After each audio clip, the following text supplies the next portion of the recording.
Tyler DeRoche, a faculty member in sustainability and philosophy. And it's a real pleasure today to introduce Jeffrey Cohen, Dean of Humanities in the College of Liberal Arts and Sciences and Foundation Professor of English. I had the chance to work closely with Jeffrey recently as a Dean's Fellow in the Humanities, and he's been an important mentor to me ever since.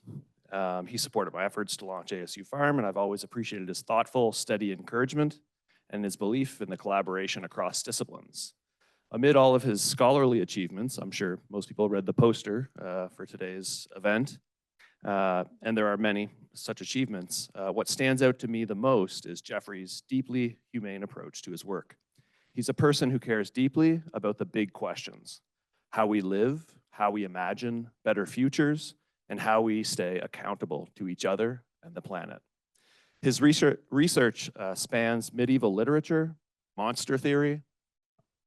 My area of specialization is not monster theory, and environmental humanities, always with an eye toward what the strange and unfamiliar can teach us. His book, Stone and Ecology of the Inhuman, won the René Wellek Prize, and more recently, he's co-authored Earth with planetary scientist Lindy Elkins-Tanton, and Noah's Arkive with Julian Yates, both powerful explorations of climate, conservation, and planetary thinking. Please join me in welcoming Jeffrey Cohen.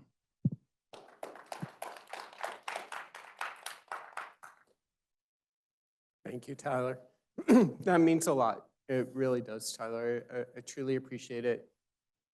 You know what, today, it seems so formal, doesn't it? Hear me with this in this beautiful space, but today is informal and interactive.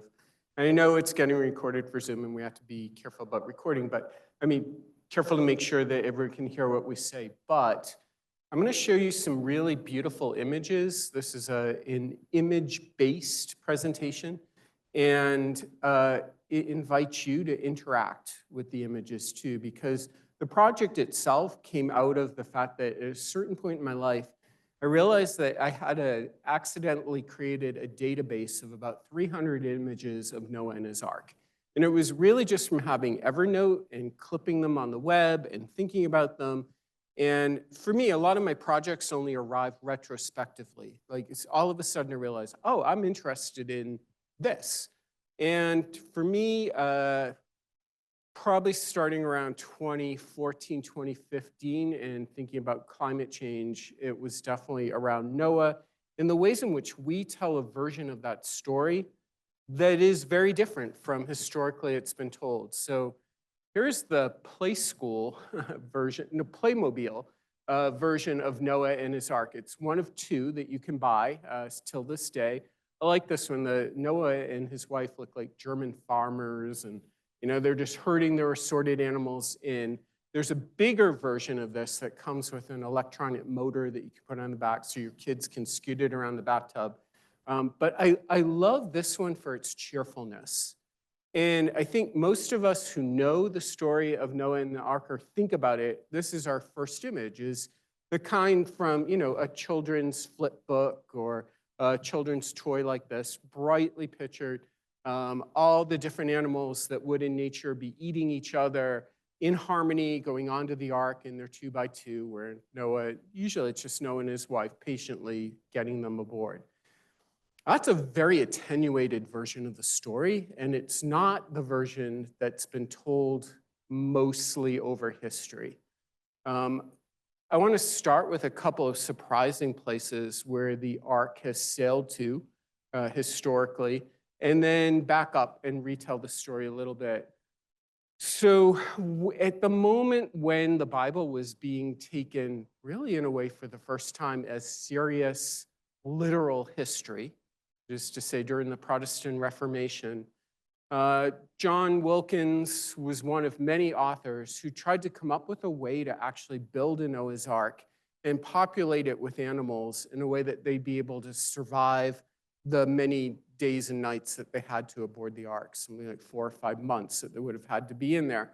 So he did a calculation. He basically divided all the animals into beasts feeding on hay, beasts that were vegetarians, and then the carnivorous beasts did a calculation about what minimal kind of units of survivability he could turn each of them into, and then plotted an arc that if you look up at the top, you can see it's really the blueprint of, say, a factory farm. It really does reduce everything to a bio unit, pens it, and then keeps it surviving for as long as it needs with the amount of energy that it needs. So that kind of calculation enabled all kinds of things. I mean, the factory farm is certainly one of them. But the other was the slave galley, that is the ship that could ply the transatlantic in the Middle Passage and reduce humans to livestock. Actually came directly out of this kind of arc thinking. Right? When we reduce humans to their basic animal needs and then transport them, it's one of the things that thinking about the arc enabled.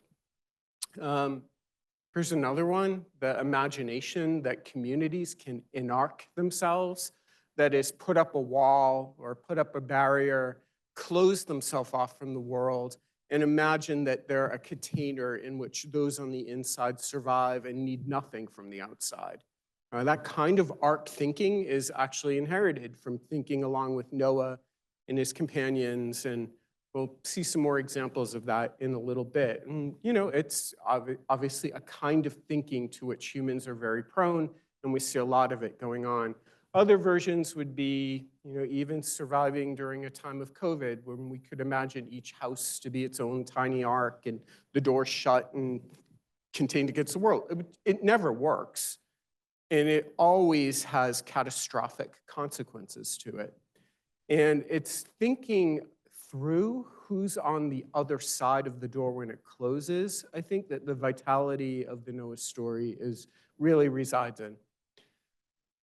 Go back to the Noah story for a minute, just as a reminder. Usually when it's retold, it's told in, you know, I just took a random medieval manuscript illustration of it. It's usually told as if it only contained, God tells Noah to build an ark. Noah builds an ark, that's panel 1. That's Noah and his sons building the ark. Panel 2, Noah and his family guide the animals in, and maybe it's afloat at sea for a little while. Inevitably, the ark, because an ark is a kind of nonsense word, it's just the word for chest. It has nothing to do with the Hebrew Bible. I can talk about that in a bit. The ark, it transports the thing, and usually the ark is a kind of home, so here it is, literally a house, and then transports Noah and his family to a moment of safety that's marked by a rainbow.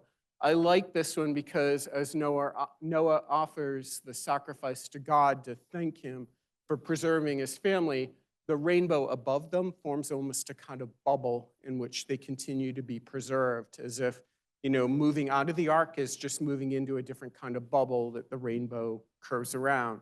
I will say it loses a lot of the danger that's actually in the book of Genesis, right? A rainbow comes from, it's the same in English, but it comes from the Hebrew word for a longbow or a bow in the sky. It's God's weapon. It's an armament.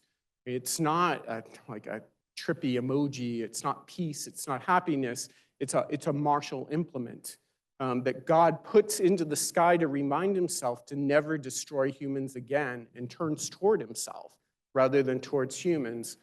There's a lot of danger there that gets attenuated by this story. The other thing about the story of Noah and his ark is that it doesn't end there, even though we often forget what comes next. Noah plants a vineyard, and he gets rip-roaring drunk when he makes some wine. And his 3 sons see him in his nakedness, and one of them, Ham, is cursed to eternal bondage as a result of having ridiculed his naked father. And this is used for a justification for enslaving other people. In this medieval manuscript version of it, the 3 sons go to Asia, Europe, and Africa. They're holding little signs that say that. Africa, descended from Ham, becomes enslavable because God said it could be so. It's a really interesting end for Noah, isn't it? I mean, it's always the embarrassment of living beyond the heroic arc of your story, at the point where you should die in glory. In fact, Noah goes on a little too long, and There he is, naked, old, humiliated, drunk, just kind of outlived the glorious part of his story. But why is it there? Why was Genesis trying to think through the ways in which, even when a story ends, the new beginnings that come from it don't actually live up to what's been promised? Another way of putting this is what Genesis always makes clear and keeps circling back to is that nothing actually got better after the ark. The world is just as bad, just as fallen, has just as many problems.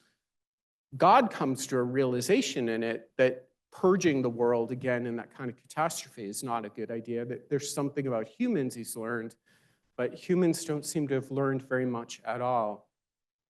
Or maybe they have. So this picture is by the French artist Gustave Doré. It is the frontispiece to a deluxe Bible that was first published, I think it was 1850, 1860 in French translation of the Bible. It has never been out of print and is still in print to this day. In fact, Barnes & Noble eventually bought the rights to it. And for $20 at any Barnes & Noble, you can buy a version of this as a family Bible, has a place to record births and deaths and weddings and everything. But to think that when you first open the Bible, this is your first scene, it's remarkable for a couple of reasons. I think, first of all, the fact that it depicts something that's actually not in Genesis at all. There's no scene of what it was like outside of the ark. There's nothing but Noah and his family going inside, and God closes the door, and there they are afloat on the water, and then it comes to rest. What happened outside the ark? Gustave Doré, and if you know him as an artist, you know that he never goes a little bit. He always goes whole into something and takes it as far as he can. Decided to show us, as a way of opening his Bible, a scene from the deluge. It's the last rock on earth. There's no ark to be found. There's no ark in that picture.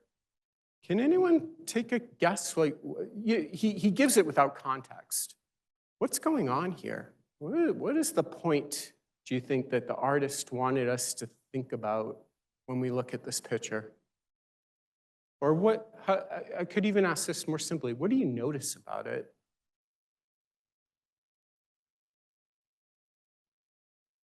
What is it? Death and desperation. And you can see one person has already died on a stone. Others are trying to uplift. The children are on a rock. It's actually kind of beautiful, right? The adults are pushing the children up on the rock. And can you see what the tiger is doing? No, the tiger actually has one of its cubs in its mouth, and it's trying to lift its cub as high as it can because it knows the water keeps coming up. It's a little hard to see, but the tiger has two cubs underneath it, one cub in its mouth. Everybody here is trying to rise as high as it can, even for the adults, and I mean the adult tiger as well as the adults in the water, sacrificing themselves so the children will have a little more time to breathe some air before the water comes and takes that story away. The beautiful moment of animals and humans being together in peril, but it's not on the ark, it's outside of the ark. This is usually a picture that you see inside the ark, in the bosom of the ark, the animals and the humans being at peace together. Here, they just want their children to survive, even if it's only for some more minutes. Something so poignant about that. I won't go on with this. I do recommend the whole sequence that Doré puts together that includes, once the ark is on top of Mount Ararat, he has the dove being released, and it's in a glorious beam, but completely filling the chasm under the mountain are just dead bodies, the people that weren't admitted on. And you'll see that this is a familiar scene. Here's another one that really stayed with me when I found this one, Nathan Altman. You look at it, you can see there's a dog on an island. The dog has been left off the ark. The ark is sailing away clearly. What could be sadder than that, right? A dog baying into the rain, left by itself, right? This is the most poignant thing possible. I love how he's created out of the rain coming down. It's almost like they're dagger slashes. cutting into that dog on his lost island. The ark sails away. And if you continue to look clearly at it, at first glance, it looks like the dog is on an island with a pine tree. But those are ravens, and the ravens are just sitting where they can sit because they can't get on the ark. The very last raven doesn't even have a place to sit. There's a temporary moment of fragility where everything's together, the water's rising, the ark is left, it's oblivious. Keep in mind, Nathan Altman, Natan Altman, he is a Jewish artist. 1933 is when Germany revoked the citizenship right of all Jews, including Altman. 1933 is when Dachau, the first of the concentration camps, opened. It's a story about being abandoned, right? And he's using the ark to think through it. Again, not a scene contained in Genesis, but in some ways, Genesis is structured for you to want that scene or to invite you to populate it. And another thing that I'd say about it is this is not like a modern impulse. I'm somebody who studies the literature of long ago, and one of the things that I try to urge people to get around is to thinking that people in the past were somehow colder of heart than we are. They didn't have the same sympathies, and they didn't want the same things, or maybe they weren't as complicated. That's not true at all. Here is the very first picture of Noah's Ark that we have. It's from the Vienna Genesis. It's a 6th century illustrated codex, which means it is the very first illustrated Bible to survive. It's our first one. It's a little hard to see only because the picture doesn't survive so well. But in the middle is a pyramid-shaped ark, and it's sailing on the water. There are people clinging to rocks, watching the ark sail away. So from the very first artist whose depiction of the ark survives, the artist could only imagine himself or herself as being excluded from the ark and standing with the people who are doomed to drown as the ark leaves. Which, of course, in the story, most people must have inhabited that perspective. Why is it, one of the things that Julian Yates and I, when we wrote this book, kept asking ourselves is, why is it that it's so hard to imagine the ark except as sailing away from you for such a long time? Why is it that the story calls us to stand in loss and to think about what it's like to be abandoned, the door closed, and you're on the wrong side as safety sails away from you? And is there an invitation in the story to think about refuge and safety, maybe a little more capaciously, a little more widely, especially during times of weather-borne catastrophe? And if you think about it too, Noah's flood is really the first story, one of the first stories that we have of anthropogenic climate change. God sends the flood because of the actions of people. It brings about severe climate change.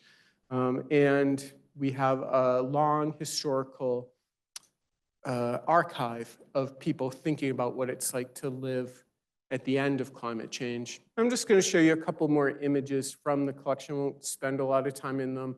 Very often artists like to imagine sailing over waters in which the drowned can be glimpsed, or the ocean populated by the drowned. Again, these are not scenes in Genesis, but they're scenes that appear again and again. And then I'll show you I think this is probably the illustration that got me fixated on the project. This is from a Psalter. A Psalter is just like a collection of prayers that you can look at during the day. A deluxe one that had been taken apart, and its various leaves are in various museums. But this particular one is in the Walters Art Museum in Baltimore. I encourage you, if you're ever in Baltimore, go to that art museum. It's great, amazing medieval collection. I lived in Washington, D.C. for a long time, and whenever I'd go to the Walters, I would make a pilgrimage to this and not realize what I was doing.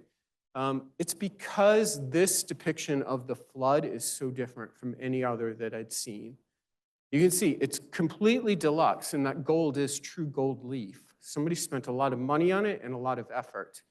But if you look at the bottom of the sea, you can see that it's animals of the land, the birds of the air, and then the humans above them, and then an empty ocean, and then above that, water pouring down from the clouds.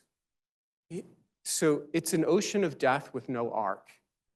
Again, not anything that's in the Noah story, but for William de Braille, when he wanted to sit with the flood for a while, he sat with what it would look like from a perspective he could never have, that humans couldn't have back then, right? One where you can see underwater all the way up to the clouds, but to think about what it was like to be on the wrong side of the door. And if you look at the faces, it's actually incredibly intimate and peaceful, where hands reach down and embrace each other. Dogs look like they're asleep. Everyone is a kind of in a community of being pulled together by catastrophe. There's something weirdly peaceful and yet violent up above it, scalding waters coming down from the heavens.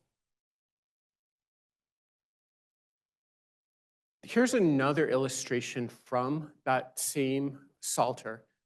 This is the destruction of Sodom and Gomorrah. There's in Sodom, when God declares that the cities of Sodom and Gomorrah must be destroyed, Abraham infamously argues with God. He says, when God says, I'm going to wipe out the entire city, I'll just wipe it out, Abraham says, will you sweep away the innocent along with the guilty? Will you wipe out the place and not forgive it for the sake of the innocent?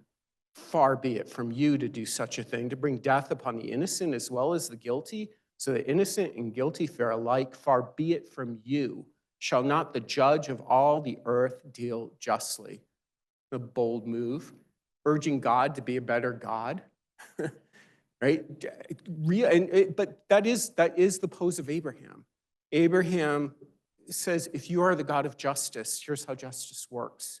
Let me remind you. He's not alone in that. Even Cain, right, the first murderer, when Cain is sent into exile, argues with God and says, if you send me into the wilderness, men will kill me as if I'm nothing. So God puts the mark of Cain on Cain, not to signify his guilt, but to set him apart and keep him safe. Argue with God and you get something out of it. The same with Moses. When Moses comes down from the mountain with the 10 Commandments and he smashes them, God, and then goes back up, God says to Moses, I'm just so tired of people doing this. I think I should just destroy everyone and start over again. And Moses says, I don't think that's a good idea. I think you put a lot of time and invested a lot in your people. Why don't we try it one more time? Argue with God, and somehow like the journey of people's relationship with the divine unfolds. That's why it's a little surprising that when God tells Noah, build me an ark, Noah says nothing, and he builds an ark. It leads to two divergent traditions. In general, in Christian tradition, Noah is seen as being the model of perfect obedience. God tells him what to do, and he complies. But we know that there are other people who argued with God and were able to get a bit more. For example, Rashi, who's one of the most famous commentators on the book of Genesis, he's a Jew living in medieval Troyes, which is in medieval France, says of Noah, some say to his credit that Noah was righteous, even in a generation of wicked men, that he would have been considered still more righteous in a generation of good men. Others say to his discredit, in comparison to his own generation, he was righteous, but had he lived in the generation of Abraham, he would have been considered of no importance. And Rashi says that to bring together the tradition of why didn't Noah try to save anyone besides his own family? Why, when God said, build the ark, I'm sending a flood, did Noah not say anything at all? Because there are other role models.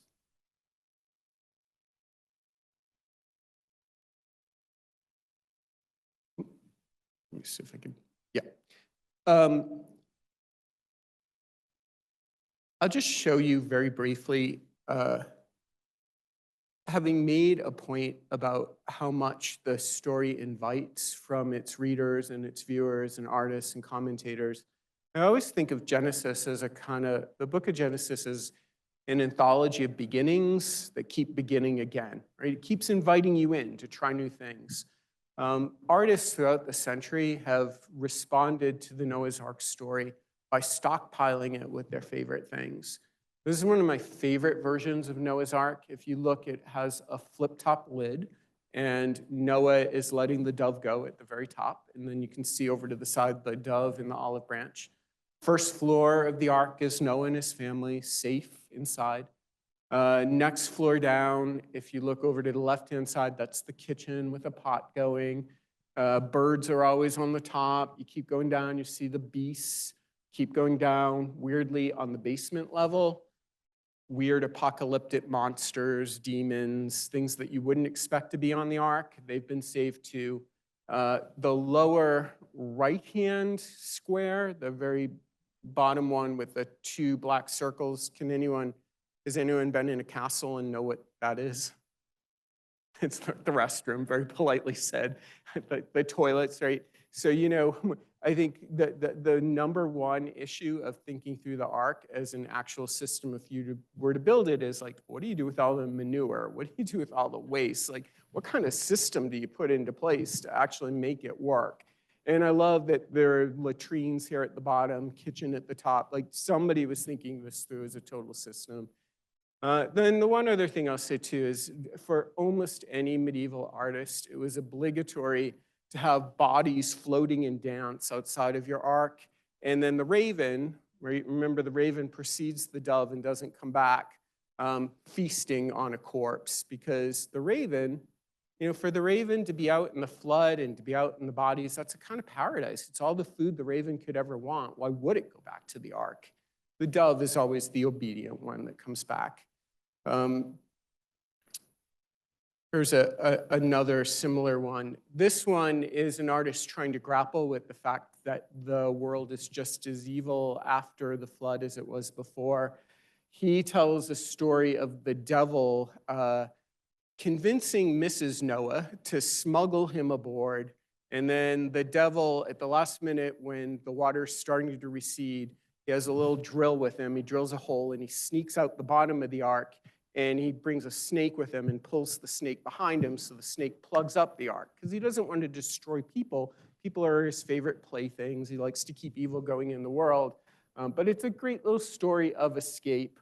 Meanwhile, others are floating around in the ark, and you can see the raven, the dove, the whole deal. And here's one more, which is one of the most deluxe. This one, a French version. If you look inside of the ark, you can see there's Noah and his family, and they're in quiet prayer. In the very top of the ark are the expected birds. Bottom of the ark, one side has the beasts of the land. The left side has a unicorn.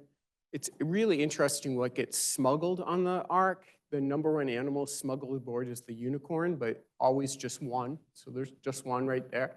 And then it's a little hard to see, but on the right-hand side, all those green things are demons. So demons somehow get on the ark. But in some ways, like the ark looks like a cathedral of the sea, right? It's a nice little allegory for Christian survival and the church and, all those glorious things. But then you look outside of the ark, and you see some people are trying to swim toward the structures that used to give them shelter, that used to sustain them in the world.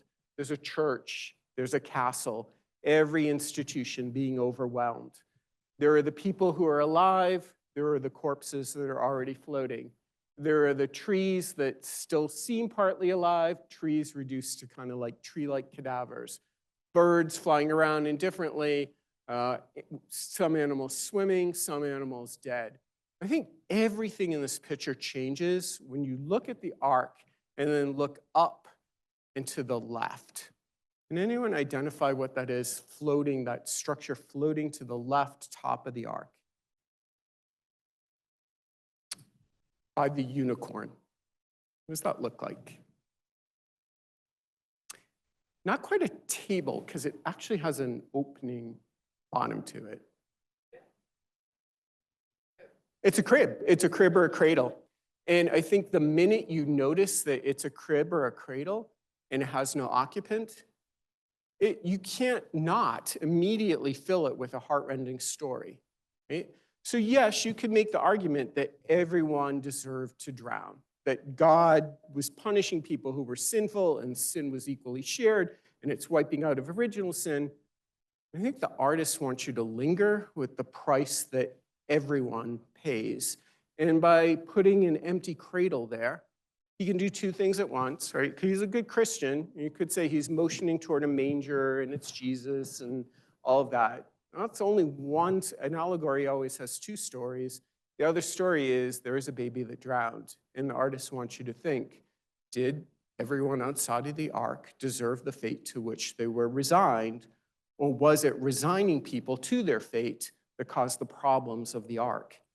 And really to sit with that for a few moments. And I think this one beautifully does it. And I love that this artist has put such care into it, and it's such a vivid blue that it makes your eye really linger over it. Okay, two more. But first, I'll just say the guiding thesis that Julian and I used in this is to think a lot about a lot of the work that's been done by Rebecca Solnit and others around the idea of a disaster utopia, right? That sometimes it's the disaster that makes us realize that the problem wasn't the catastrophe, it was the preconditions to the catastrophe. The catastrophe only made real what people should have realized while they were living in it, that times were unjust, that people were being treated unequally, that something, some social arrangement, some cultural arrangement could be better thought, more humane, give refuge to more people. Right? The catastrophe isn't an end story. It's the beginning of thinking about the future better. So two quick examples of just thinking that through. This one I really like in that it's so impossible. So it's Noah in his ark, and it says in Hebrew, here's Noah releasing the dove from the ark. The ark seems impossibly to be on a tower, right? Like it's made of brick. And I think what that's supposed to recall is both the Garden of Eden, which is a walled garden. It's kind of a walled ark, maybe a sort of Eden, with all the water raging around it, but also a kind of stability that's not going to move. And notice the raven kind of indifferently on top. One of the reasons why I like this picture so much is a little bit earlier, I shared with you the quote from the medieval commentator Rashi, a Jew living in a predominantly Christian community in medieval France. At the time he lived there, there were about 1,000, 1,200 Jews living together, producing scholarship that we read to this day. 100 years later, not a single one of them was left alive. They'd all been purged. France, like England, got rid of every single Jew that lived in it. They had to leave on pain of their life. This comes right before Rashi was about to start his writing. It comes at a moment when it could only be produced by a Jewish scribe working with a team of Christian artists. So the Jewish scribe who wrote across the bottom designed what he wanted, and the Christian artists helped him to fulfill it. What it actually builds is the version of the history that didn't take, meaning that sometimes in the wake of catastrophe, we just read back catastrophe as being inevitable.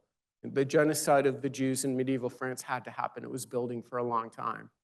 It didn't have to happen, even if it was building for a long time. Here's proof of how Christians and Jews living together in community and as neighbors can actually create works of art together.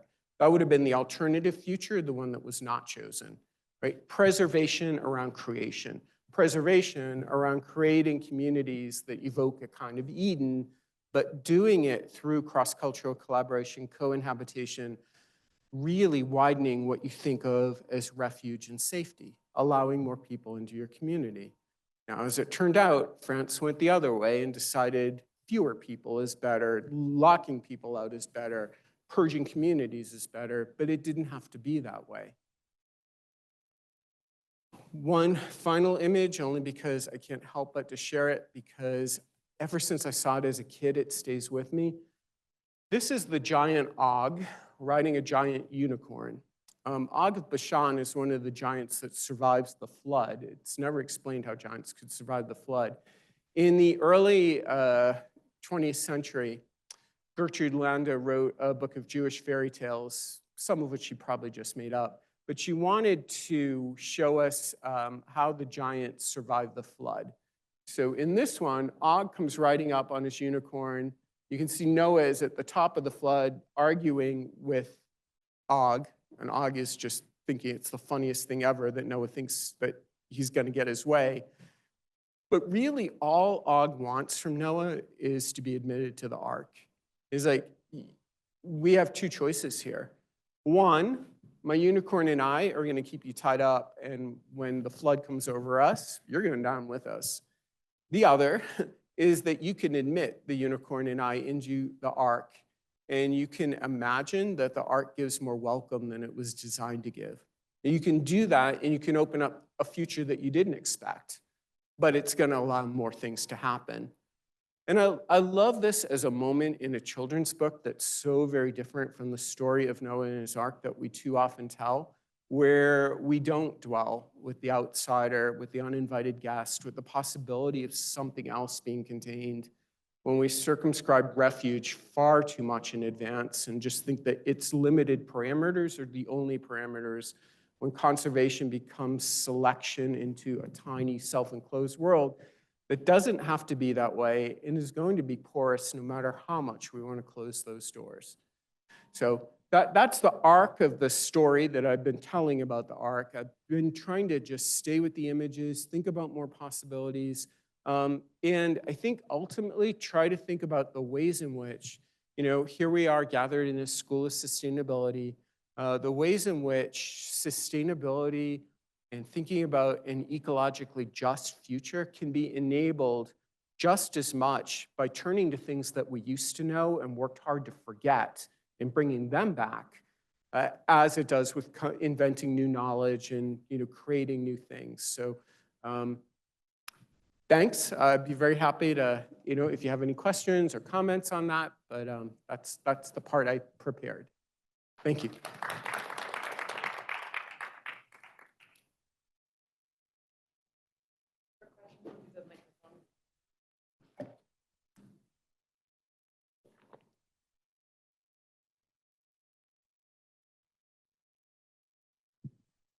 So thanks for that presentation. And I know you visited some contemporary models of the ark. And also I'm wondering what do you see as the contemporary understanding of the ark outside of your work, but say popular understanding of the ark and the lesson from the ark in contrast to what you're presenting? Thanks for that, Ron. So when Julian and I were writing the book, we had determined that we would visit arks being built, arks realized, and arks abandoned. And we started with an ark that's in Frostburg, Maryland. It's called the Ark of Safety. If you're ever traveling between Western Maryland and West Virginia, you go by it. It's these steel girders on the highway from the 1980s, and there's a giant rusting sign that says Noah's Ark being rebuilt here, exclamation point. It will never be rebuilt. It's already too rusted out. It's just kind of a weird roadside attraction. But we talked to the pastor who had helped to get it as far as that, and came to realize that he was very happy to live in its own incompletion. It was its own ecosystem. We found a lot of possibility there. Another ark that we went to visit was in Kentucky. It's called the Ark Experience. The Ark Experience is a modern realization of John Wilkins' ark. That is the kind of totalitarian, solely self-enclosed, nothing from the outside, everything fits kind of ark. It's just as fake as any ark, right? This is an ark that once built has been at war with their own insurer because it keeps flooding every time it rains. I mean, like the ark is not an ark that could ever float, but it presents itself as the ark that Noah put together with an elaborate feeding system. It brings dinosaurs aboard. It thinks through how you get everything to fit into it. We thought that that would be a wonderful work of the imagination, and that, dinosaurs are in there, that there'd be curiosity, exuberance, play. It was one of the most brutal architectural spaces you could ever go to, where every possibility except the one it wanted to move toward is kind of consigned to the outside as you move through. It was a version of Noah's Ark that has a room filled with children's stories of Noah's Ark and Disney-like music playing, only to usher you, and it's a lot of family with kids, into the end of it where it emphasizes none of this is true. Everyone outside the Ark died.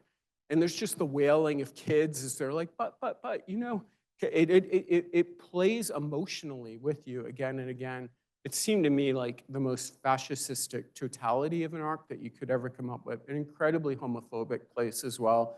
It just made us, it made us feel so bad that in order to think what a real arc of refuge and preservation could be, we started wandering around and then wound up at the local library and reading Noah's Ark books in the local library and being there with the people that just kind of gathered because there were a community of readers and noticing that there was a big conservation place to it. And like, you know, there are positive ways to do it and delimiting ways.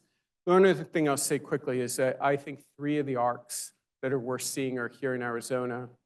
One is the what is it? The biodome that's at University of Arizona, Biosphere 2, that a completely failed ARC project that is just hilarious to go and think about the story of you know, how they cheated at every turn, but how the animal occupants refused to behave and everything became an issue and the humans fought with each other. And I just love it for that.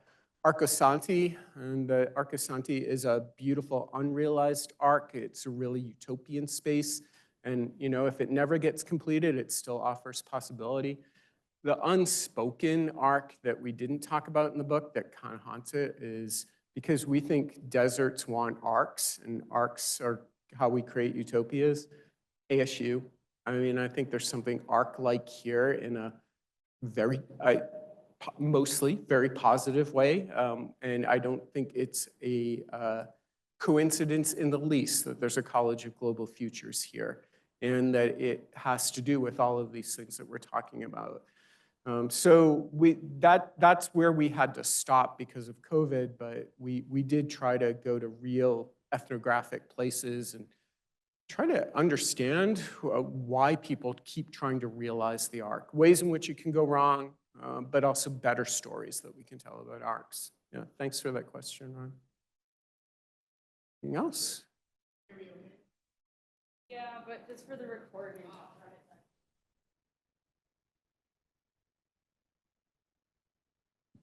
Hi, thanks for this. I'm getting more and more interested in stories and storytelling, as Tyler knows. One story is the story of the planetary boundaries framework, which is central to Earth systems science and Earth systems governance. And it just kind of seems analogous to think about the planetary boundaries as an arc-like conceptualization. Are you aware of this framework?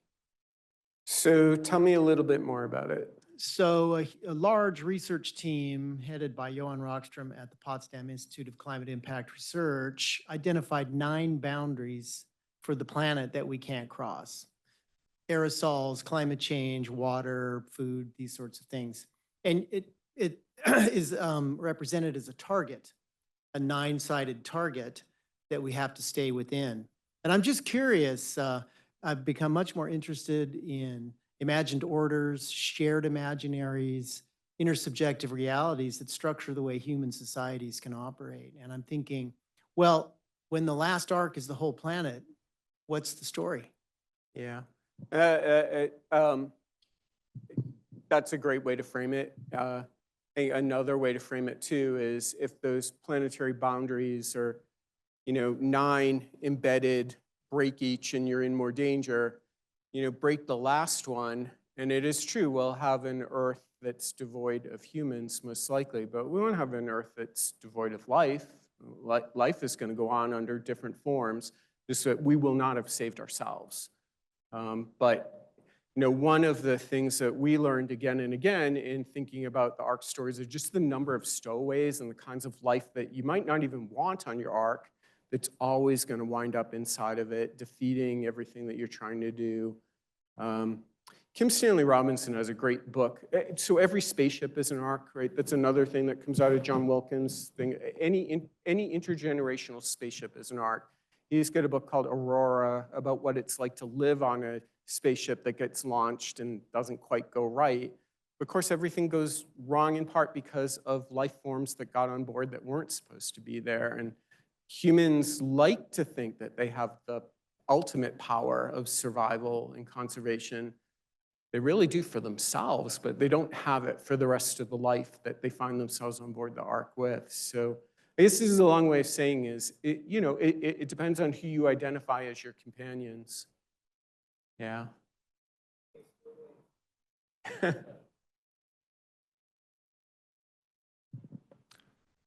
Jeffrey, that was great. I really enjoyed it. So I grew up within the Christian tradition where Noah was definitely like a paragon of faith, right? Like he did what God told him, faith and obedience, right? And I was intrigued particularly by the one example you showed of the collaboration between the Jewish and Christian writer and artist. And I'm just sort of curious, sort of from sort of your own tradition and sort of in just the broader exploration here, did you note any sort of divergence between sort of the Hebrew Bible traditions and Jewish traditions and the sort of story that maybe culturally dominates, which is the sort of Christian filtered through the New Testament sort of interpretation, Right. medieval history and all those other things. And I'm just curious, what differences you maybe note and if those have any relevance for as we think through how to live the story forward in productive ways for our planet, right?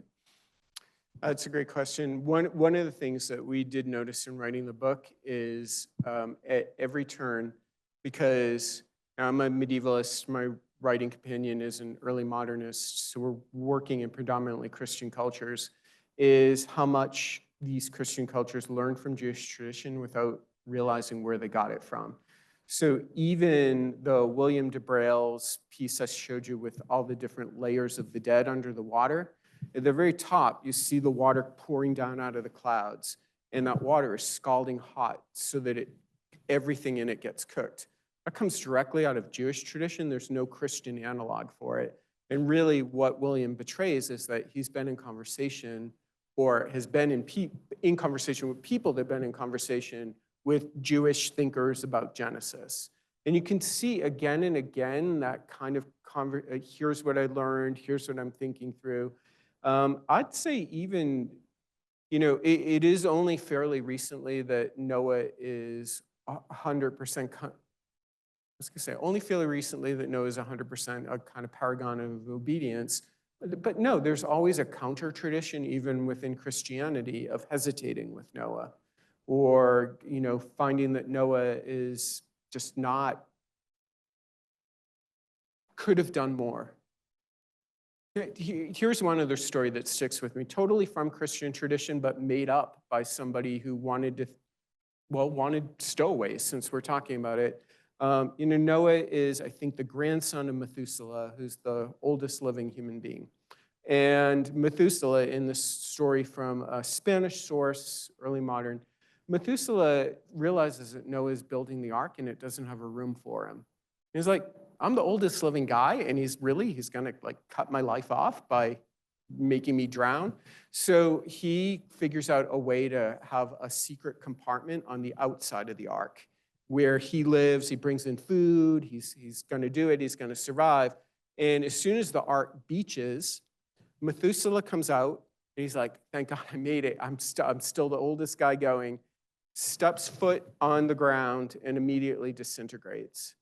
Noah comes out and he's like, yes, the earth is clean, here we are, and sees footprints on the ground.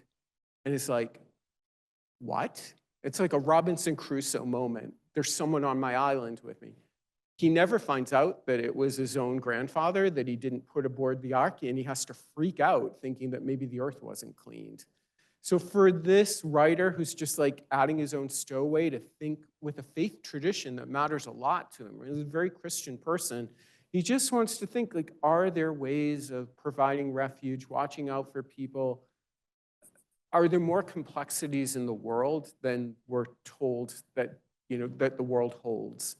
So as long story short, there are two ways of looking at the Noah story. It's the one that you can try to attenuate into a really small, narrow story. That's actually not the story in Genesis. It's so filled with gaps. It's like, please insert more, please imagine here, please participate. And then there's the longer history of Noah where it's a complete think with, invention. Are there other ways of imagining future and catastrophe?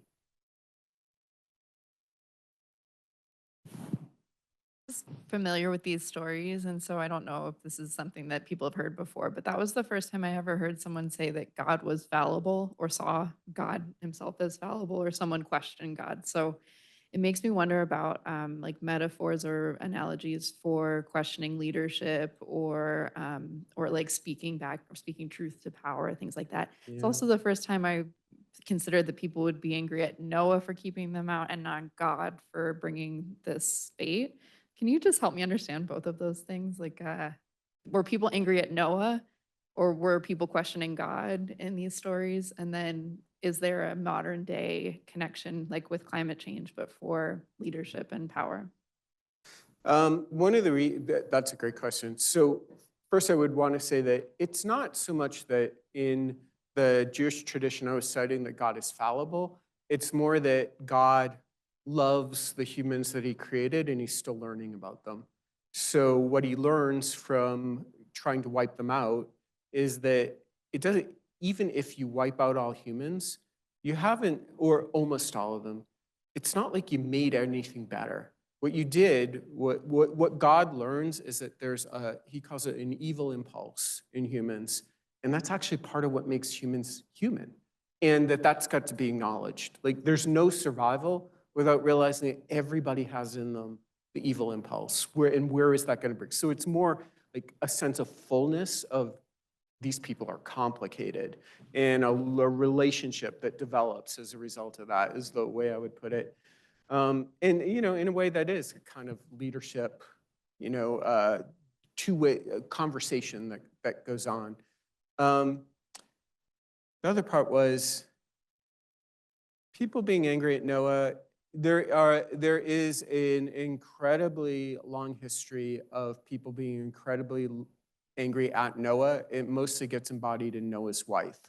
So Noah's wife in the Bible is given no name at all.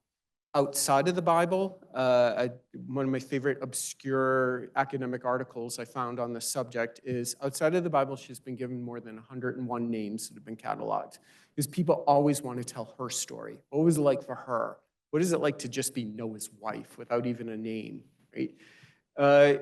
Throughout tradition, at least going back to the Middle Ages, she is the one that, if she is not actively sabotaging her husband's building project, she's railing against it all the time. It's not fair. This is not right. I have my friends. I have this world. She's the one trying to preserve the world that she is in. And sometimes really sympathetically, sometimes not. So, and there are other times too, when it's his own children or it's the people outside the ark realize that they're not being invited inside, and then that gets imagined. So yes, there is a fair number of stories that stage arguments and dissatisfaction with Noah's narrow vision. Thank you for that fascinating presentation. Two questions. Could you go back to the slide of the depiction that had the different institutions in the water? I think it was right before this one. Just a short, minor question and Was it this matter one? of interpretation. Yes, that's correct. Yeah, yeah, the one with the crib. The fallen tree and the what appears to be sort of circular object that looks like a mill. It's a mill wheel, right, that's still spinning, right? So it's the wheel from a mill that just keeps on going but has no work to do anymore. Ah, very interesting. So Yeah.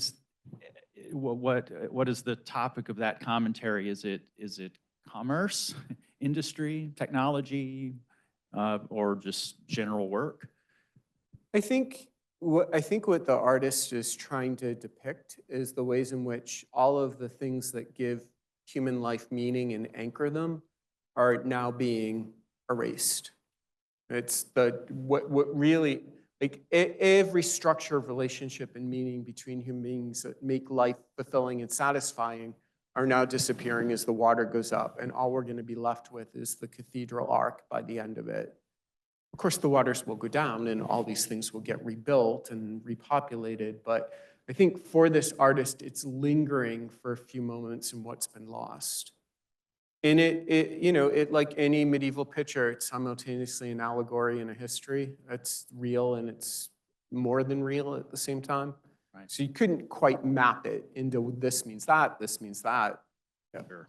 And final quick question, just in terms of general flood myths and other belief traditions, Epic of Gilgamesh and others, do you think that some of how we might interpret this vis-a-vis maybe climate change or whatever other types of social challenges we're facing today, do you believe they come across, or do you think they come across as clearly in others of those traditions? Is there a common thread among them, or is this something maybe unique to sort of the Judeo-Christian one? I'm just kind of curious what your thoughts Yeah, would be on that. no, almost every culture has some kind of flood story that it likes to tell. It's very often hard to say what was original in that culture and what came in very often with literacy and Christianity that tried to change it. So, one of the chapters in the book is about indigenous retellings of the Noah story. But Noah can't arrive until Christianity arrives. And yet the story always looks back to something else. And Noah actually never turns out to be a very good person in these stories. But the story of the flood is far older than the Bible. The Bible is more recent than the clay tablets on which the Epic of Gilgamesh are written, and there's a flood story in it.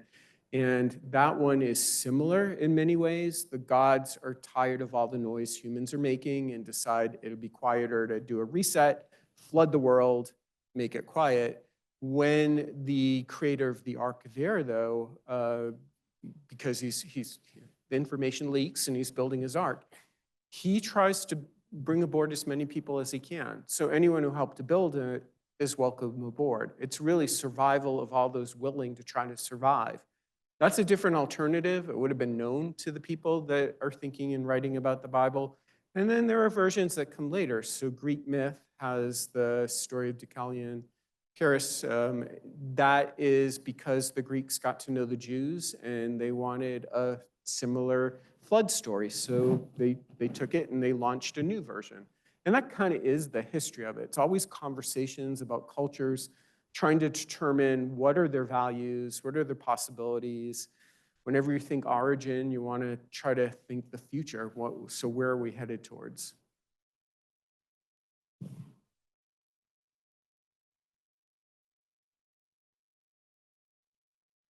One final quick question. Sure, Tyler. Suppose it was not Noah's Ark, but Jeffrey's Ark. How does that story play out?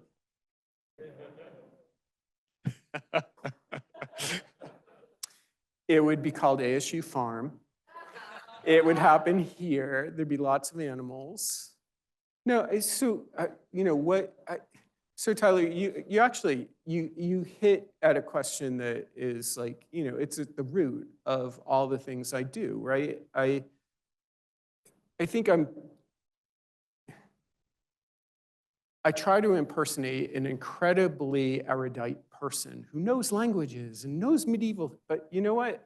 When it comes down to it, what I do in my scholarship and in my leadership and in my teaching are pretty much versions of the same thing. It's to create moments of refuge, moments of being together that we don't necessarily expect, that can create new futures, that don't discard things, that preserve things, that strengthen, that keep moving us on. I mean, I feel like throughout the book, the sentence that we keep using is maybe the worst thing you can do is to think you're not on an ark. We're always in one. It's kind of the condition of being. We need a boundary, otherwise we can't have a life and imagine what our life is like. However, that's not sufficient. What we really need to think of is, who are we excluding? Who's welcome? For whom do refuge and safety and all of this, like what future are we going to enable by inviting people into those? So, I mean, the book and the project, I think, mattered so much to me because they got at the core things that I try to do and think about and enact in my life. Sounds like you would have argued back with God. No comment. Well, please join me in thanking Jeffrey Cohen. Thank you. Thanks so much for coming. I really enjoyed this.